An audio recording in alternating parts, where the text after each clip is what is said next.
I'm Pete from SKF. On today's video, we'll be showing you how to properly repair and replace thrust washer sets on 99 to 2005 Ford Super Duty trucks and Excursions. The SKF part number for the thrust washer set is 3B458.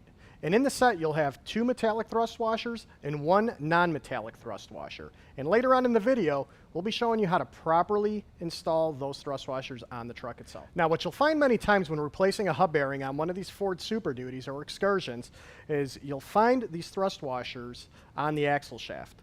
Now, many times what you'll find is that sometimes you'll have a missing thrust washer, or you'll have them in the wrong orientation.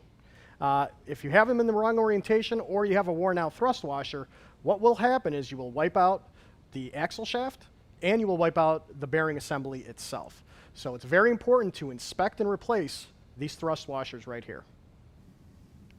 Now, removing the retaining ring and then the locking hub, looking inside the hub unit, you'll notice the snap ring which retains the thrust washer set.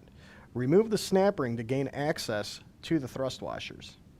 After inspecting the thrust washers and finding that they're in great shape, it's important to know the orientation on which they go back during the installation. Now, install the metal, non-metallic, and metal washer, and followed by the snap ring. Now you're going to go ahead and install your hub and then your retaining ring. For more product info, visit skfpartsinfo.com or follow us on Twitter at skfpartsinfo.